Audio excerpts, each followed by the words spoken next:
Our happiness in this life, you see, comes from seeing others happy.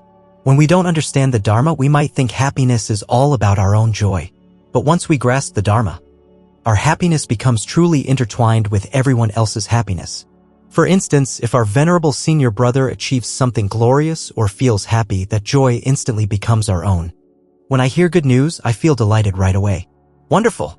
Our venerable senior brother is doing well, which means we are doing well too.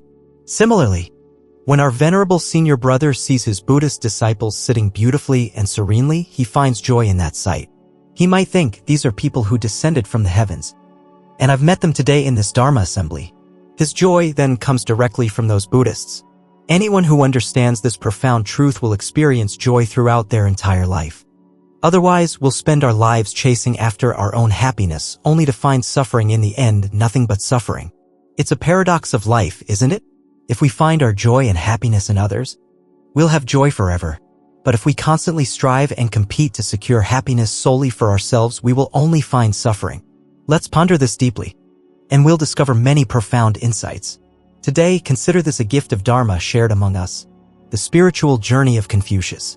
Now, let's briefly touch upon the spiritual journey and mental progression of Confucius. We can then compare it to our own path of cultivation in Buddhism to see if there are similarities. Confucius's spiritual development was so profound that it led him to be hailed as a teacher and exemplar for myriad generations. Confucian scholars honored him with this title. Where myriad generations signifies countless ages, teacher refers to a master, and exemplar denotes a pinnacle of wisdom, a grand symbol, a revered role model for generations to come. There were times when Confucius was criticized as feudal, accused of contributing to a feudal society because he advocated loyalty to the king and love for the nation, meaning absolute devotion to the ruler and unwavering love for one's country. However, during the transition from monarchy to democracy, people labeled his ideas as outdated and feudal. Yet, in modern-day China, they have re-established the Confucius Institute, now regarding him as a source of national pride for having produced such a great philosopher. Vietnam, too, has been significantly influenced by Confucian philosophy, leading to many admirable Confucian scholars in our history. Indeed, if you ever have the chance to meet one, you'll find that many Confucian masters predict the day of their own passing. This clearly suggests that their path had a profound authenticity. They announced their death beforehand, while we, if we were to face death, would likely be lost and confused. Thus, Confucianism offered them something profoundly true, granting them the blessing of foreknowing their death and calmly embracing it before their departure. This teaching, therefore, should never be dismissed lightly. The illness of dogmatism. We sometimes observe Confucian scholars who are incredibly steadfast, even to the point of rigidity or stubbornness. This can lead to what the Buddha called grasping at precepts and rules, a flaw he explicitly admonished. This isn't exclusive to Confucianism, even within Buddhism. We encounter individuals who cling to precepts so dogmatically that it becomes an unbearable grasping at precepts and rules. Such rigidity can paralyze and stifle the growth of Buddhism. Both Confucianism and Buddhism have faced this challenge. However, when Confucian scholars avoid this rigidity, they become broad-minded, at ease, and truly liberated. Yet they remain principled and disciplined. They achieve remarkable self-mastery with light and liberated hearts, a truly wonderful state. The same holds true in Buddhism. Those who achieve inner peace through precepts, concentration, and wisdom are not bound by rigid doctrines. Their wisdom flourishes, benefiting all sentient beings and contributing to the advancement of the Dharma in their time. Confucius's path, a deeper look. Now, let's examine the stages of Confucius's mental and spiritual journey as he described them, and then we'll briefly compare them to our own experiences. If you have any questions, feel free to ask our master here. Confucius stated, at 15, I set my mind on learning. It's hard for us to fully grasp what his learning entailed in that era. Nowadays, we start formal education much earlier. We enter kindergarten at 6, which means we begin studying much earlier than Confucius did, who started at 15. But I wonder what exactly we learned at that tender age. Then, at 30, he declared, at 30, I stood firm.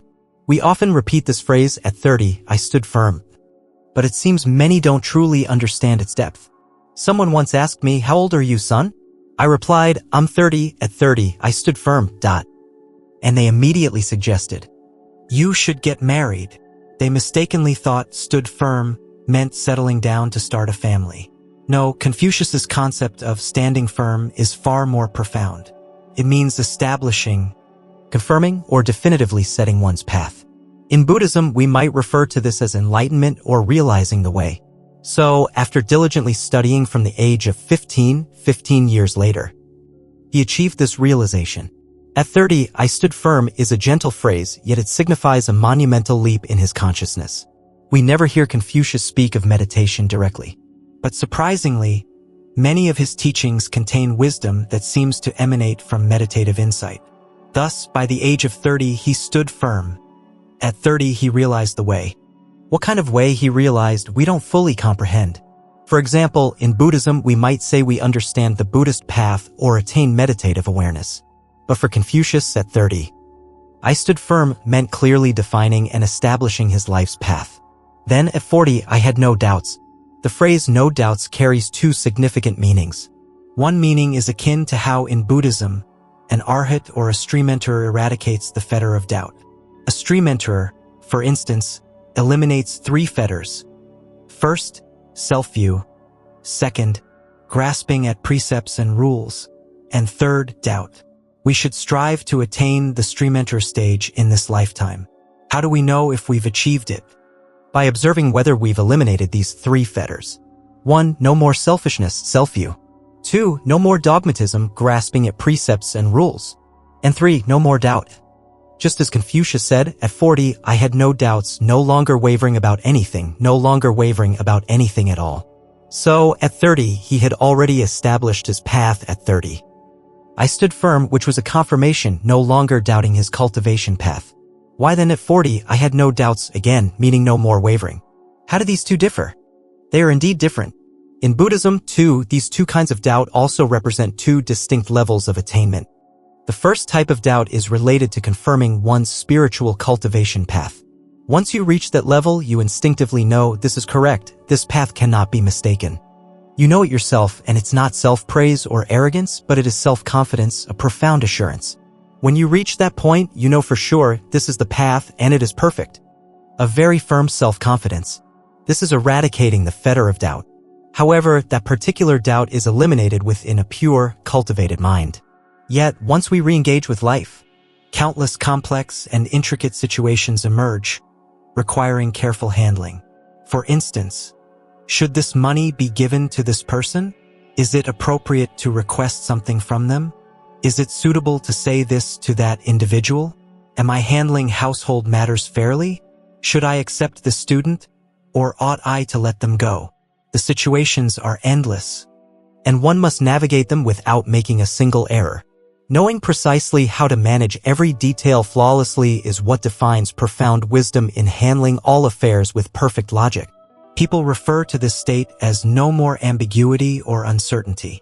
This is an exceptionally great wisdom that only bodhisattvas can attain, which enables them to make fewer errors and accumulate less negative karma for future lives. Remember that. Even bodhisattvas can still incur karma, as seen with the sixth patriarch Huaining. There was an incident where someone attempted to assassinate him. He offered his neck, but the sword couldn't cut him because he possessed supernatural powers. He then explained, in a previous life, I owed you gold, not my life. He gave the assassin 10 gold coins, urging him to flee, change his identity, and promised to guide him in cultivation later. He added, if you stay here with that sword, my disciples who deeply love and revere me will protect me. They might even risk their lives and accept imprisonment to kill an assailant threatening their master. So even Huaining experienced karmic repercussions. Or consider Master Yen Tu Chuanhua, whose enlightenment was extraordinarily profound. When bandits approached, he told everyone else to leave, while he waited for them to kill him, calmly embracing death. Some Zen masters, when confronted by bandits, could utter a single phrase that would cause the bandits to scatter. But Master Yen Tu Chuanhua's assailants did not retreat. They killed him. They demanded if he had anything to surrender, as they plundered wherever they went. Upon entering the monastery, they intended to loot everything. He declared, there is nothing to give. Immediately, they stabbed him with a spear. White milk spurted from his wound, and he let out a powerful roar that echoed for 10 miles before he passed away. He faced death with serenity, understanding karma and imperfection. From this, we understand that he, too, had karma to repay. Why? If he attained enlightenment in this life, did he not cultivate diligently in previous lives? No, he must have cultivated immensely across countless lifetimes to achieve enlightenment in this one. And amidst those numerous lifetimes of cultivation, perhaps a trace of karma remained, leading to his violent death. In our many lives of cultivation, not everything we do is always correct. This is a crucial point to remember. Just like you, the Buddhist practitioners here, now that you've resolved to cultivate until the day you attain high spiritual fruits, even in this very lifetime, there are actions you have mistakenly committed, aren't there? Can you confidently say that everything you do is perfectly correct? No. Due to challenging circumstances, personal biases, or the pull of karmic forces, we sometimes make errors. So, how long must one cultivate to reach the state Confucius described as no doubts, where every action is handled with utmost precision? Only then does one cease to create negative karma. The level of enlightenment continuously advances. Every action generates merit. So the accumulation of positive energy and wisdom constantly grows, while harmful karma comes to a halt. That is the aspiration of countless bodhisattvas across untold lifetimes. But how can one reach a point where no wrong action is ever committed again, where every action is only correct? Becoming progressively more accurate? This leads to an endless increase in positive energy and wisdom. That is the dream of bodhisattvas. After this life, if they deem it necessary, they may ascend to heavenly realms. Otherwise, they reincarnate to guide and teach sentient beings. This is their sacred vow. So, do bodhisattvas reincarnate to sow positive connections and guide sentient beings? We likely believe so, but has anyone ever met them? Probably not, right? Because they often remain anonymous. They live ordinary lives just like us. And sometimes they might even pretend to sit beside us, listening to the Dharma, who knows? It's like a mortal giving a lecture to a saint sitting in the audience, you never know. Because they mingle among ordinary people to cultivate good connections and guide sentient beings. We cannot perceive them. However, with recent advancements in technology, ubiquitous security cameras, and the viral spread of information through platforms like Facebook, we've discovered that genuine superheroes truly exist in this world. And these superheroes are indeed enlightened beings who come to the human realm, perhaps to sow positive connections and compassionately guide sentient beings. When a bodhisattva reaches that level, they possess the remarkable wisdom to handle every matter correctly, without error. The wisdom of Confucius and intuition. In contrast, even though we understand the Dharma, when we navigate real life, we make many mistakes, errors in our emotional responses, flaws in our reasoning, and a lack of divine intuition. We can't discern who is good or bad to interact with appropriately. Because if we treat everyone well, what if a malicious person infiltrates our circle? But if we suspect everyone, we might inadvertently become cold and indifferent to genuinely good people. We're constantly conflicted by such uncertainties. In this state of unknowing, we inevitably create karma. However, a bodhisattva, upon entering the world, reaches the state of at 40. I had no doubts. They understand everyone and everything, thus interacting with each person precisely as needed and thereby avoiding the creation of negative karma.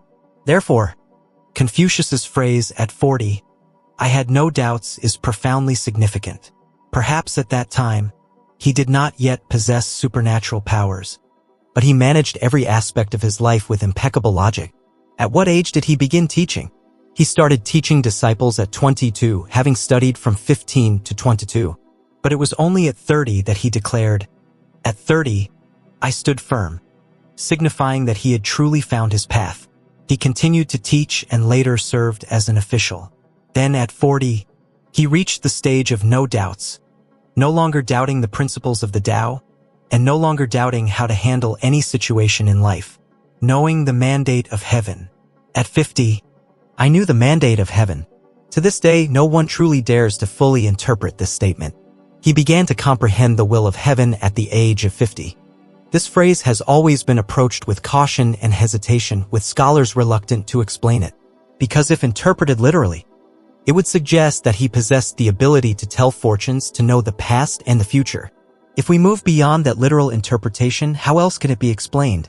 Any other explanation seems to miss the essence of the phrase. There's only one singular meaning that truly fits. He knew the past and the future. This implies that by the age of 50, Confucius possessed supernatural powers. The secret of at 50, I knew the mandate of heaven and having supernatural powers, made many Confucian scholars themselves cautious and hesitant to discuss it, as it seemed too extraordinary. But he announced it, at 50, I knew the mandate of heaven. At that point, people discovered that Confucius was an exceptional diviner, largely due to his profound mastery of the I Ching, or the Book of Changes. Has anyone here heard of the I Ching? It's a method of divination.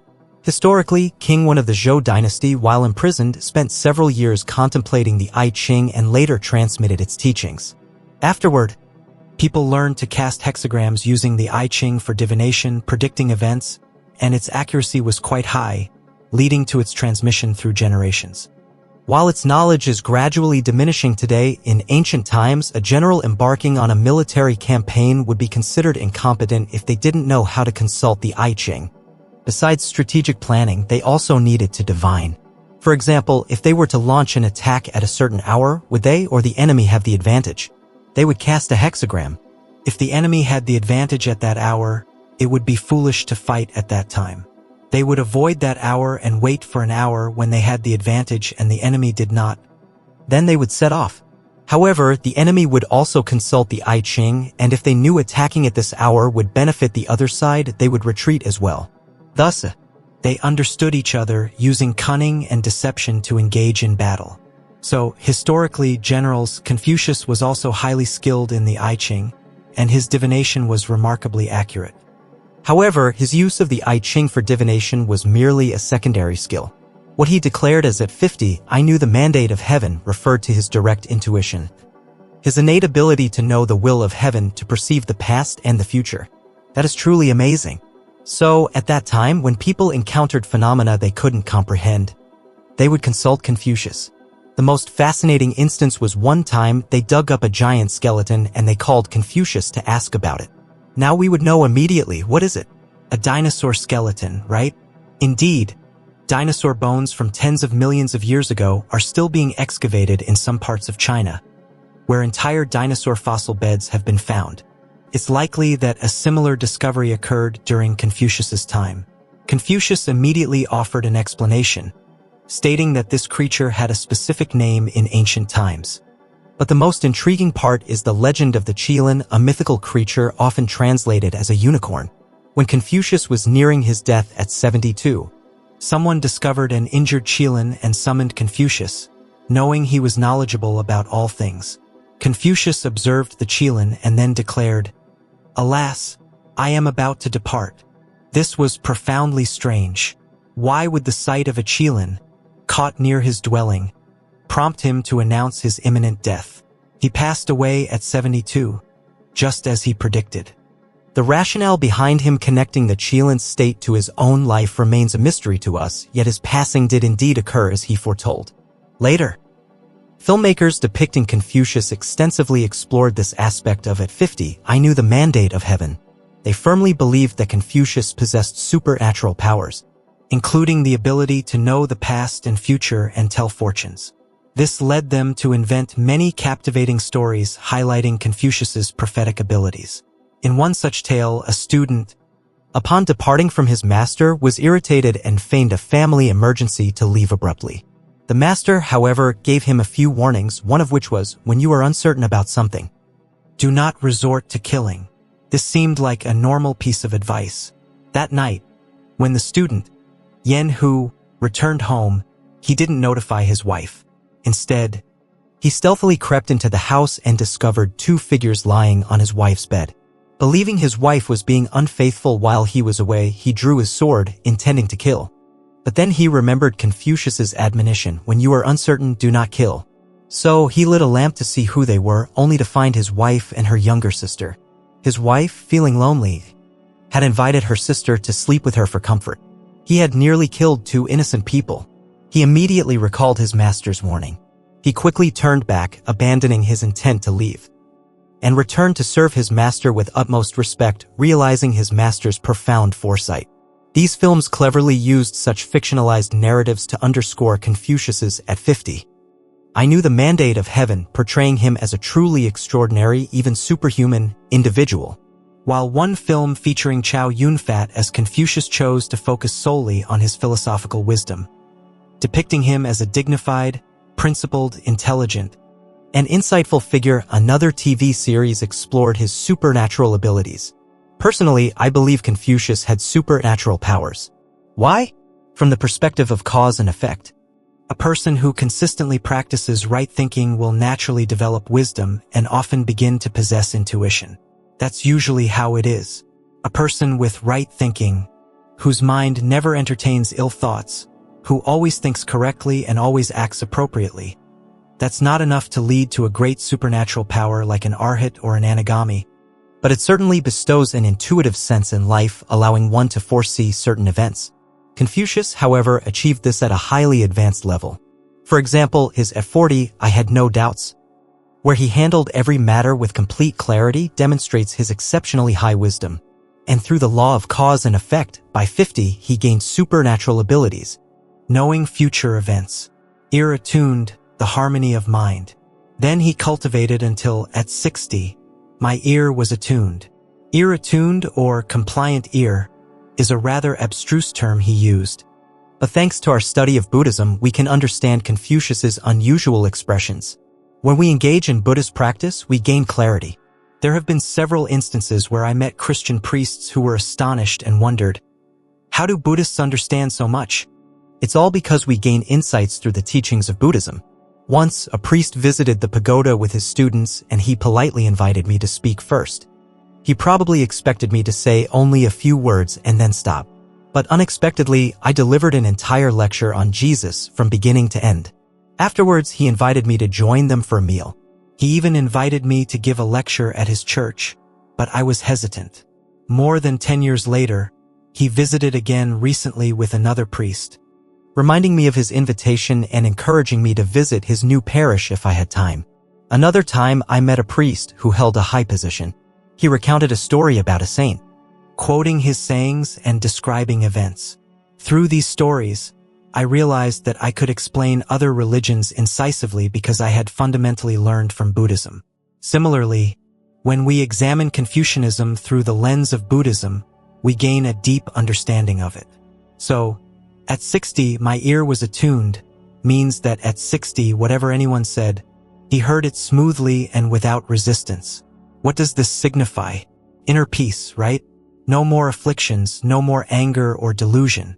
By the age of 60, he had reached a subtle and profound level of inner peace, where nothing could disturb or annoy him. It's quite remarkable. In fact, if we consider the spiritual path within Buddhism, reaching this level at 60 might seem a bit late. Why? Because if one achieves realization at 30 through Zen practice, true inner peace and abiding in meditation could be attained by 31 or 32. However, Confucius's path was not solely focused on meditative absorption. He primarily pursued wisdom through logical reasoning and ethical conduct in daily life. Consequently, in matters of practical reasoning and dealing with life, he was exceptionally brilliant, teaching his disciples with extraordinary insight. But to attain the profound liberation of the heart found in Buddhism, he had to take a slower path. It wasn't until 60 that he affirmed he had achieved that is, ear attuned. We call it being at ease, free from afflictions. That's the meaning. Thus today, we outline his spiritual journey for comparison.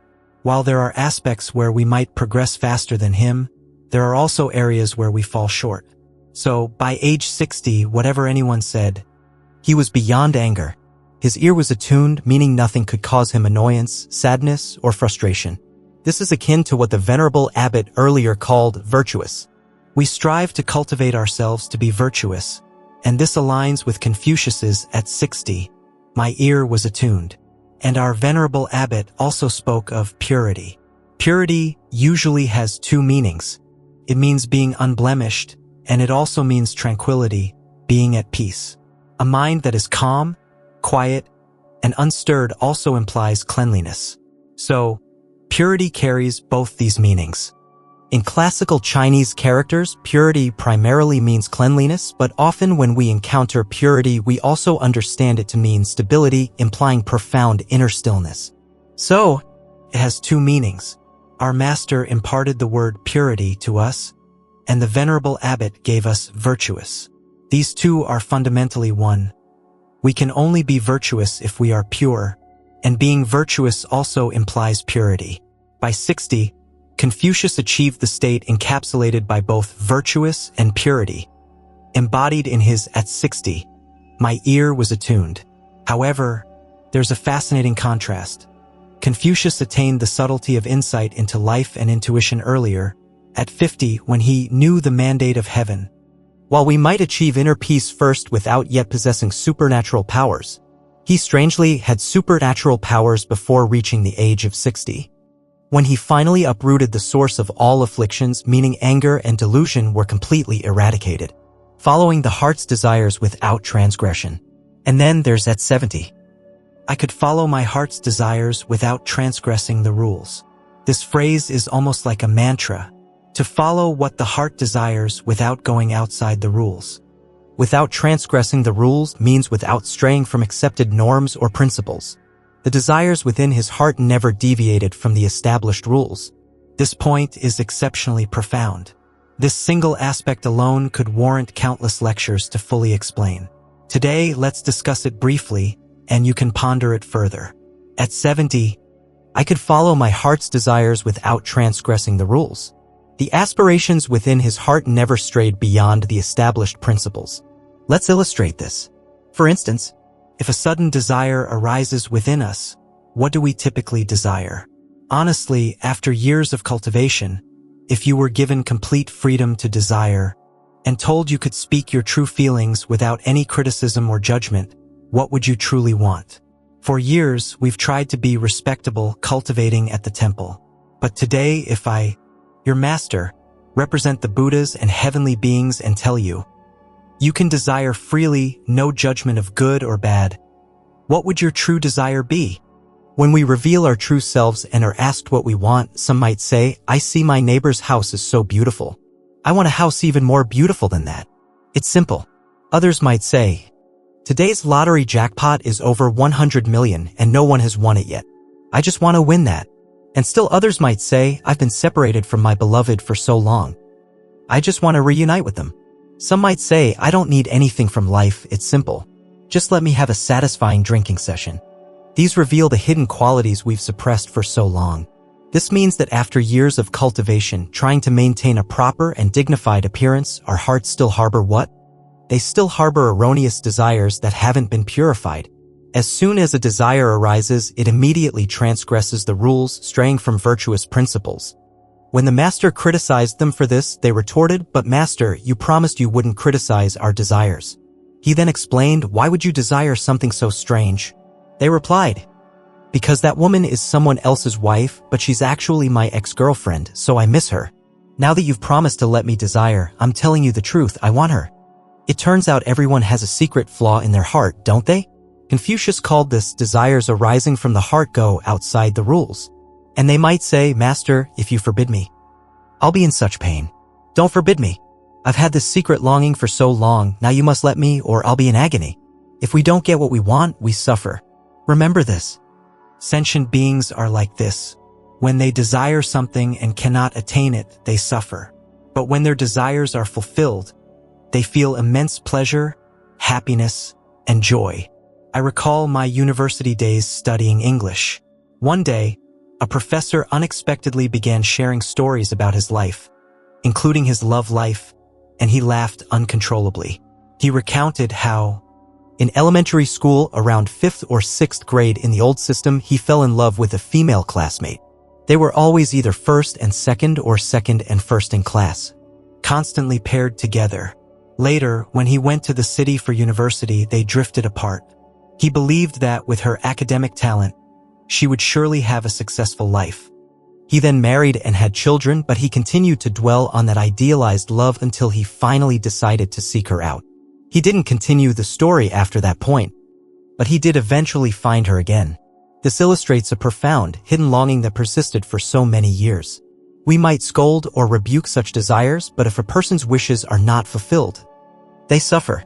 This is precisely the meaning of freedom in life. Politicians frequently use the allure of freedom to entice us, claiming that following me means freedom and happiness. Being able to do whatever you want is happiness. But no, that's just basic psychology. It's a fundamental principle of psychology. When you want something and can achieve it, you feel happy. This is a psychological truth, and politicians exploit this concept of freedom to persuade us. However, once we understand the Dharma, we realize that the human desire for gratification, which people often label as freedom, is in truth a misdeed. It is a misdeed. Confucius stated, desires arising from the heart go outside the rules, meaning our desires stray beyond principles. In our context, this signifies desires that violate laws or deviate from what is morally right. If we openly express our desires, we often find that they are inherently flawed. Why? Because our spiritual realization through cultivation has not yet reached a supreme state. But Confucius, by this age, had reached such a supreme state. All his desires were solely what? Solely in alignment with principles. They never deviated from what was right, and the ability to act on what he desired brought him happiness. Remember that formula. So, if we desire something and can achieve it, we are happy. But what did he desire? He desired only what was aligned with principles. There was no desire outside of principles. Therefore, he was always happy because he could freely act on his desires within those principles. However, we often don't dare to act on our desires. Why? Because if we do, the police might immediately arrest us. If we do, society might immediately criticize us. If we do, our family might immediately cause a commotion. This is because all our desires often go outside the rules. In contrast, those whose desires are within principles, they are happy because they have the freedom to act. What is freedom? No one forbids them. And the more they desire, the more people praise their desires. Because all their desires are within principles, within rules. For example, now, if you and I, master and disciples, truly express what we desire. Yes, I wish for a temple where we can come and cultivate. That brings happiness. Is it easy to achieve? Yes, because it doesn't violate any laws or principles. Now, what else do you want? I want to build a very big, very beautiful Buddha statue for everyone to admire for generations. Does that desire cause any harm? No. Will it bring happiness if achieved? Yes, happiness. And will anyone try to stop or criticize it? No. People will praise it. Therefore, when our desires are not outside the rules, everyone praises us, heavenly beings praise us, and spirits love us. Thus, our virtue continuously grows. But for ordinary people like us, our secret desires are often misguided. But to cultivate to a point where there is never a misguided desire in our innermost consciousness, where every desire in our consciousness is solely within principles, that is when true happiness is attained. Because when we fulfill our desires, we are happy, and when we fulfill them, everyone praises us, doubling our happiness, even multiplying it. Conversely, if ordinary people fulfill their desires but are cursed by those around them, then there is no happiness, it falls apart. So, the idea is that cultivating to the level of following the heart's desires without transgressing the rules is already a supreme achievement. Here's a comparison. For example, when we practice meditation, we strive to prevent our minds from generating thoughts, right? Generating delusive thoughts is wrong. We try to calm them down and keep the mind pure. Confucius didn't speak of delusive thoughts, but he spoke of emotions and desires. This means they are the very root of all thoughts, because the power lies in desires, the power lies in emotions. Not stirring up emotions, not stirring up desires. That is the ultimate purity. While our minds may be busy with various thoughts, that agitation is usually harmless. It may not be pure, but it doesn't cause harm because it doesn't compel us to act. Our brains simply compel us to think, unless we are enlightened Zen masters. However, if an emotion or desire is stirred, it immediately propels us to act, doesn't it? It drives us to act. Therefore, the root of karma creation lies in the agitation of desires, following the heart's desires. And Confucius eliminated that root directly. This is the profundity of Confucius. He blocked desires and emotions in the heart at their source, thereby cutting off the path to creating karma. That is truly remarkable. Qigong and the path to Samadhi. And by the age of 70 he achieved this. In truth, we don't criticize him as he followed a different path, yet in the end, It closely resembles Buddhism. However, our path differs slightly. Initially, the Buddha also taught us to prepare for cultivation through ethics and precepts. We now also incorporate Qigong. Some might question, the Buddha never mentioned Qigong, so why is the master introducing it now? The Buddha didn't explicitly mention Qigong because he had already mastered it. As a young prince in the palace, Siddhartha was an exceptional martial artist.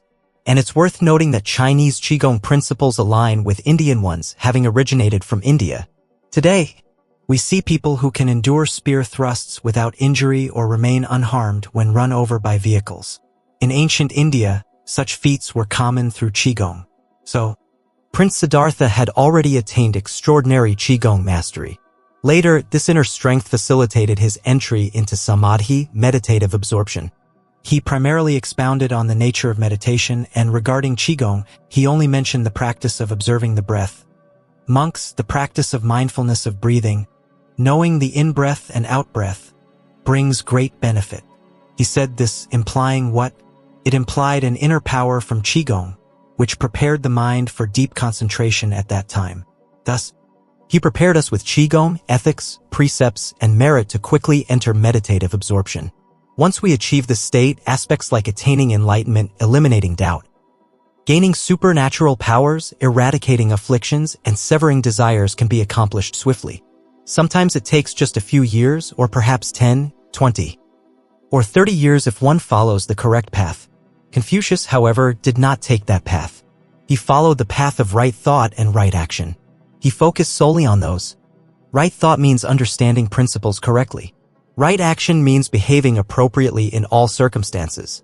He emphasized only these two. But once one has right thought and right action, everything else opens up. We see how he opened up even what? Right action. We don't hear about right concentration in his teachings, but his states are remarkably similar, especially his supernatural abilities, which strongly resemble those attained by someone who has achieved right concentration or right mindfulness in Buddhism. They are very similar, but he remained grounded in right action and right thought, thinking correctly and acting correctly. The 3 bonds and 5 constants. Within his correct conduct were several key principles, such as the 3 bonds and 5 constants. The saying, loyalty, filial piety, and fidelity come first, essentially summarizes these. The 3 bonds describe 3 fundamental relationships: ruler, teacher, and father. Ruler refers to the relationship with the king, now citizens with the state.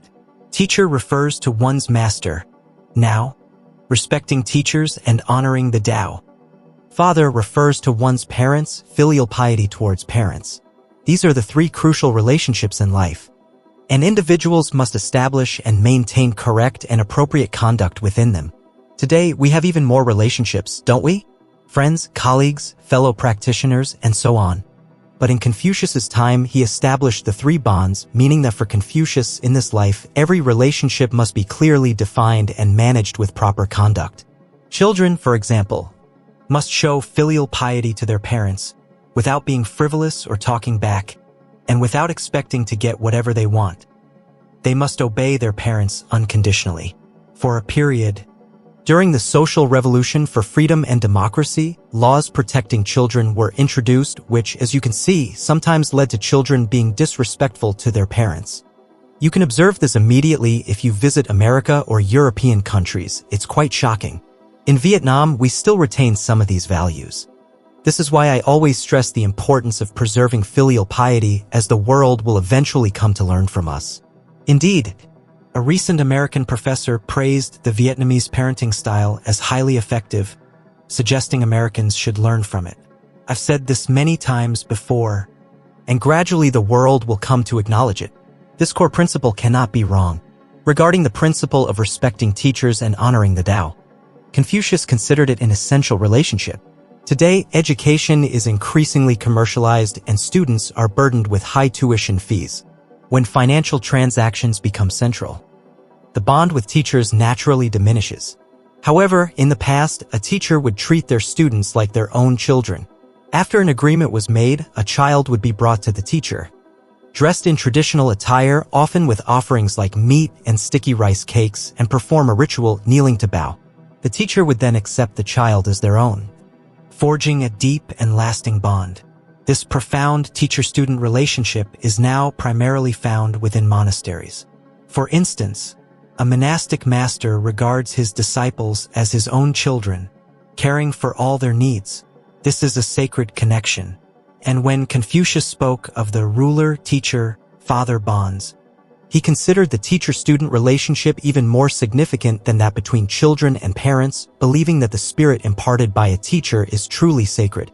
The ruler bond came first, the relationship between subjects and their king. In ancient times, all power resided with the king, so absolute loyalty, respect, and obedience to the monarch were paramount, as Confucius believed. Today, in our democratic societies, we treat our leaders as equals, which would have been anathema to Confucius.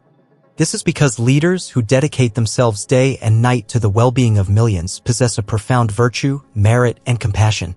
We often fail to understand this and take them for granted, not considering corrupt officials, of course. But those truly committed to their nation carry immense virtue.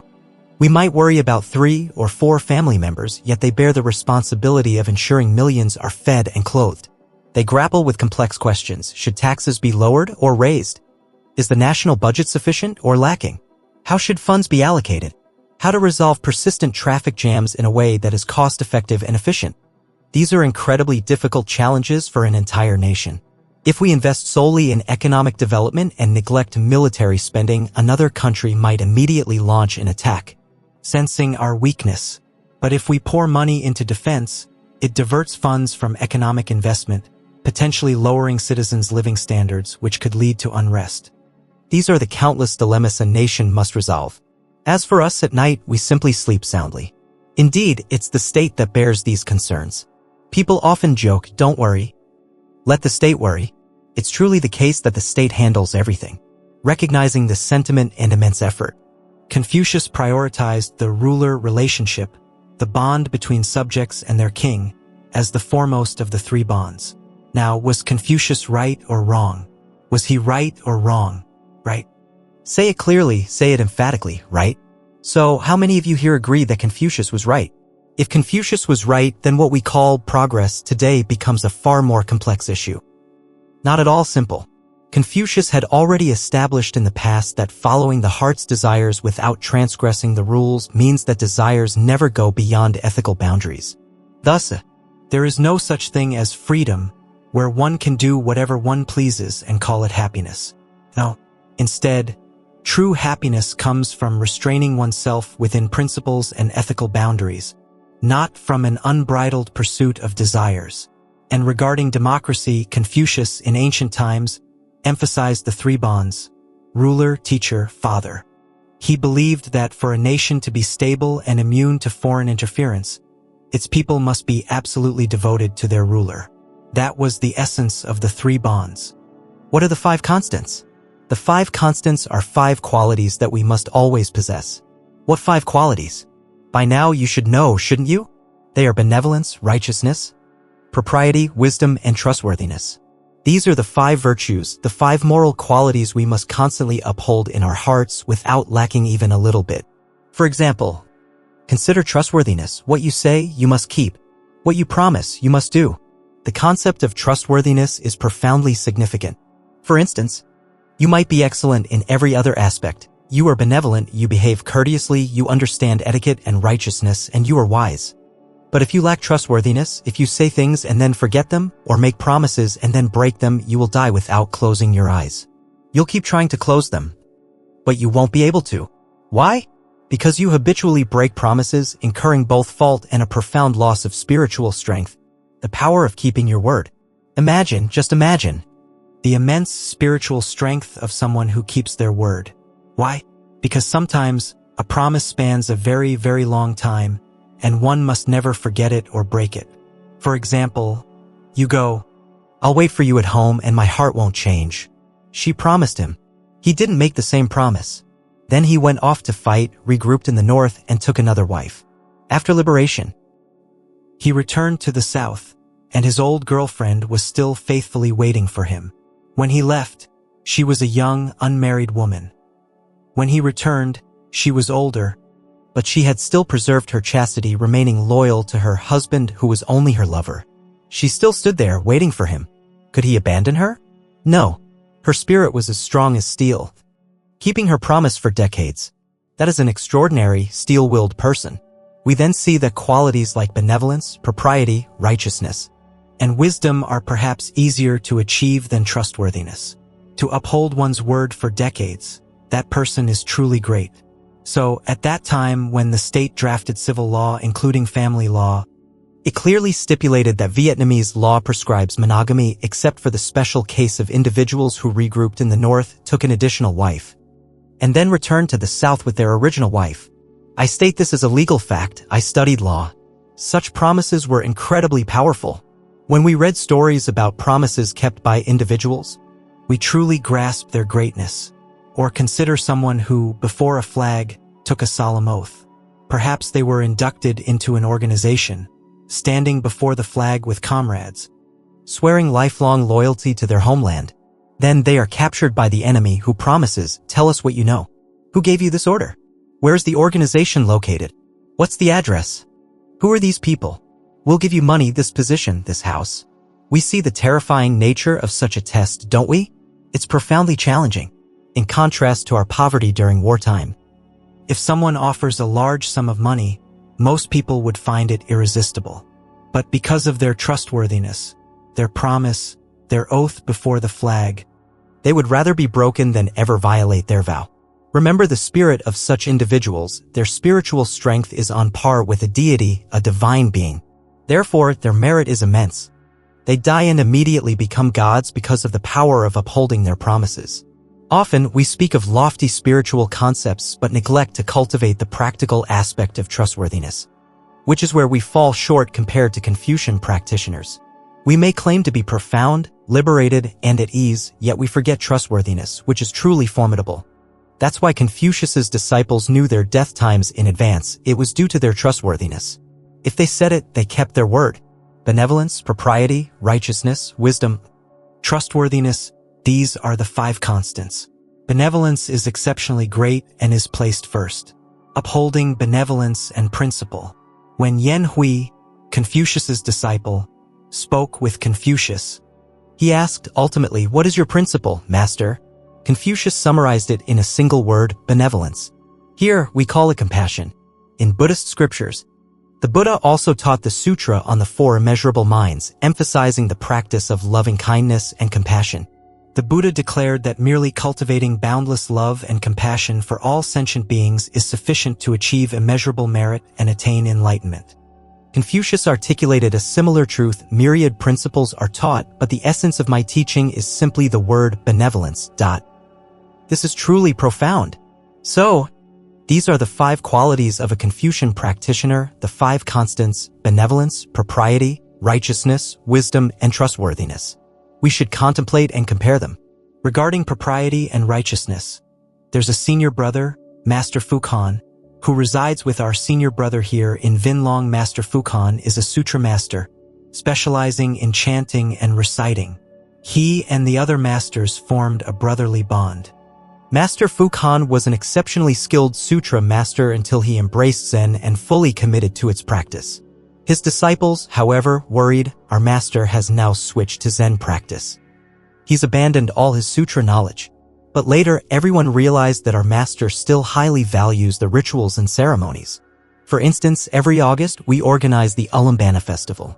Our master is a Zen master, while our senior brother is both a Zen master and a teaching master, meaning he both teaches and practices Zen, and concurrently serves as a sutra master. Our master, therefore, avoids 3 professions, and as a Zen practitioner, I'm not proficient in the others. Our senior brother, Master Fukan, is adept at chanting. Now they practice Zen, and they live in great harmony as brothers because they know that the master deeply respects propriety. In life, though it may seem superficial, the inner self must manifest in outer form. Content must have a form. You might say, "Master, I deeply revere my senior brother." But if, upon meeting him, you were to put your arm around his neck and playfully pull him along, would that be acceptable? No, that would be disrespectful. Such behavior would contradict the sincerity of your inner respect. If I truly respect him, I must express it outwardly, bowing to him, speaking carefully, and conducting myself with proper caution. These outward expressions of respect are what Confucius called propriety. The form of propriety is vital. We won't delve into all of it today, but another time we can discuss the 5 constants, which are incredibly profound. For example, righteousness. Oh, it's magnificent. Living righteously with one another is a great virtue. Kindness and so much more. Blessings from the heavens. Today, as you know, is a joyous occasion. Master Min Lok invited everyone here to celebrate. He proudly shared that he had just completed building a large, beautiful new house. So, with joy, I'm sharing a little about Confucius to show how, from the perspective of Buddhism, we gain remarkably incisive insights into other spiritual traditions. On this happy day, as our master has also built a beautiful new home, and it's truly beautiful. We are incredibly fortunate. We sit here now listening to the Dharma. In many other countries, people often live in instability without such peace. For instance, the recent storms that hit the Mekong Delta had no significant impact, right? Why? A newspaper article recently discussed this, asking, why did 3 storms that entered the south this year all dissipate without causing damage? Could there be a spiritual factor involved? The article explicitly posed this question. I can assure you, there is definitely a spiritual factor. The first spiritual factor is that our own people have chanted and prayed extensively. All the temples in the Mekong Delta and Bac Lu, especially around Kwan Am Nam Hai, Goddess of Mercy, prayed fervently. In Ho Chi Minh City, all the venerables prayed for peace, and our Buddhist devotees all prayed. And our leaders also prayed for the people. As a result, the storms dissipated. Our leaders also possess deep faith and love for their people. So, Namo Buddhaya, let us come together here to share the joy with Master Min Lok. People now have another place to cultivate. I also invite all Buddhist practitioners to come here and cultivate with the Master. If there is a group nearby, please arrange to come here and practice. It would be a great waste if such a large temple is not used for cultivation.